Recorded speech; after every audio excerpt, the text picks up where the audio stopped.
Assalamu alaikum, my dear students. I hope you all are doing well. My dear students, today we will study a short story from class 8th English book, and the name of the short story is Achilles. Its page number is 84 and जो इस story को लिखने वाले का नाम है वो है गिरेल्ड ड्यूरेल. ठीक है. तो इस स्टोरी को स्टार्ट करने से पहले मैं आपको इंट्रोडक्शन दूंगी एक्किलीज के बारे में.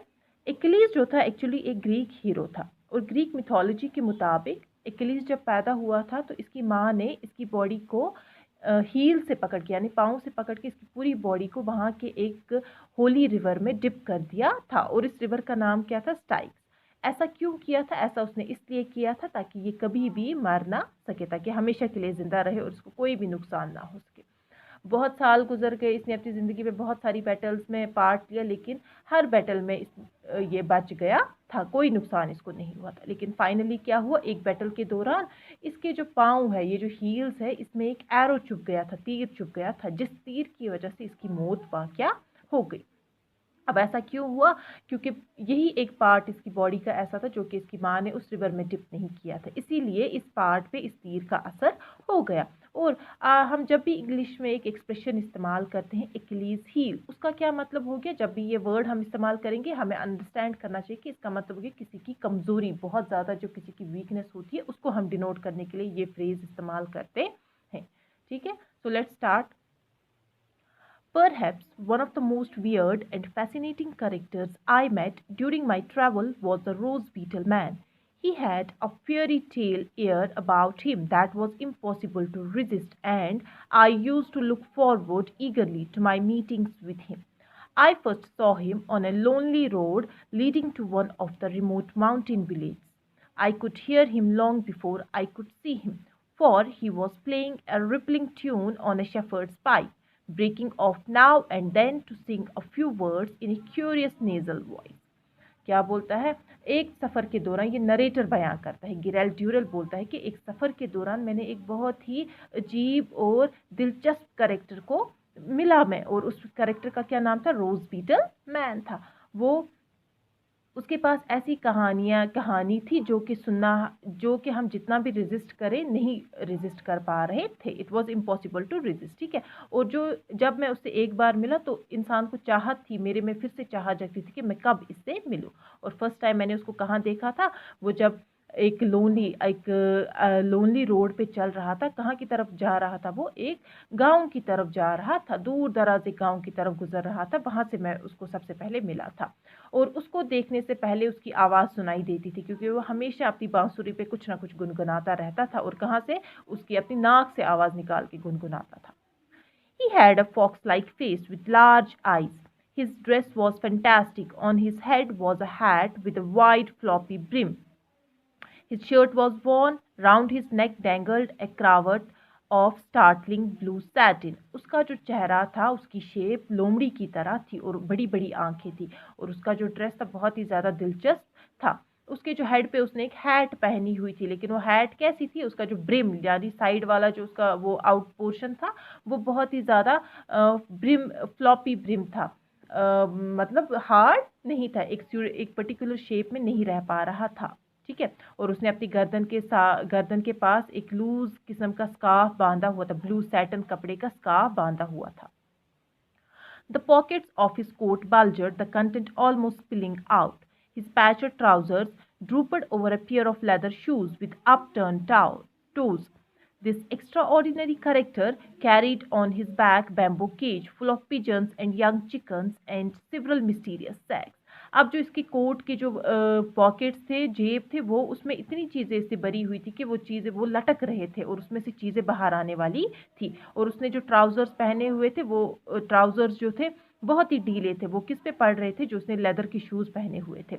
और ये एक्स्ट्राऑर्डिनरी जो कैरेक्टर था, इसने और क्या उठाया था? केज उठाया था, एक पिंजरा उठाया था अपनी बैग पे, कमर पे. उस पिंजरे में क्या थे? कबूतर थे, छोटे छोटे चिकन थे और बहुत सारी कुछ अजीब व गरीब चीज़ें.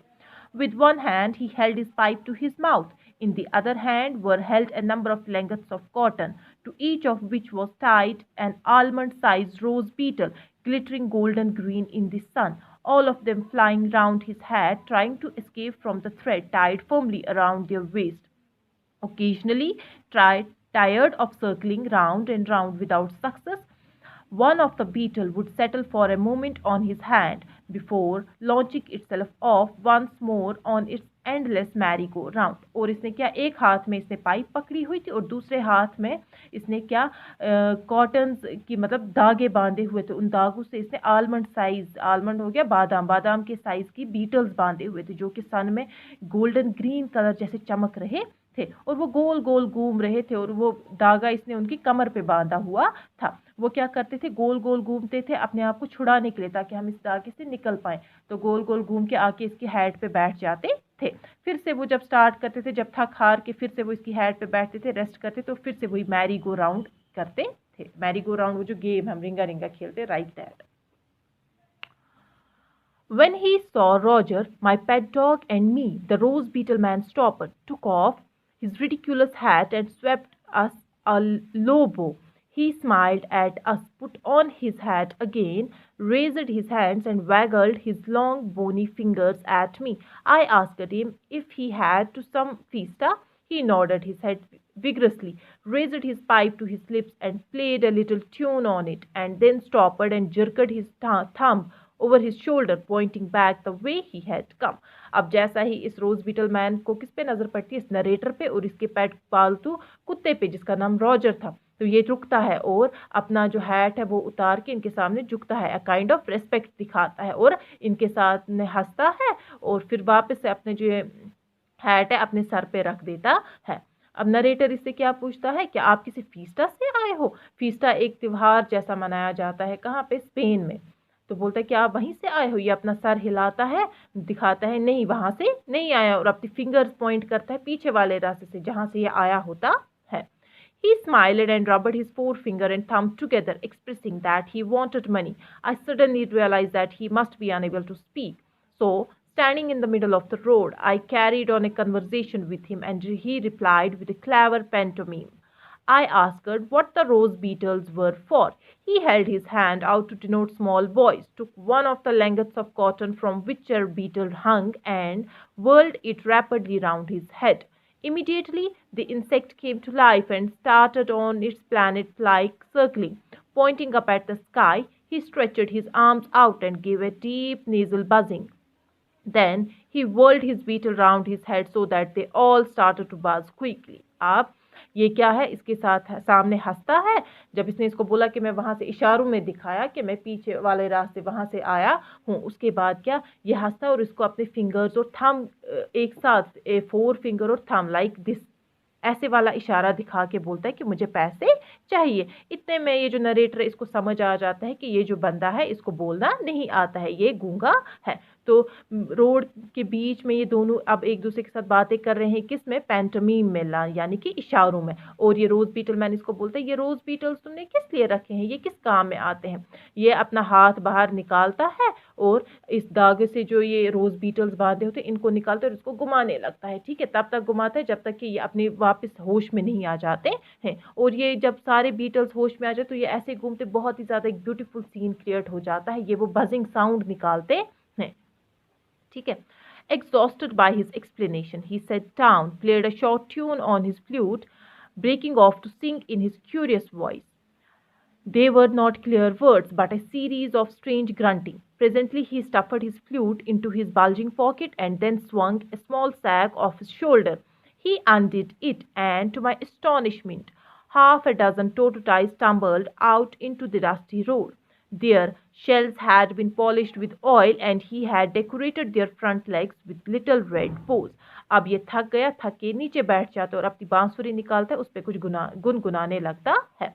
वो जो वर्ड्स ये गुनगुना रहा था वो क्लियर नहीं थे, वो समझ में नहीं आ रहे थे।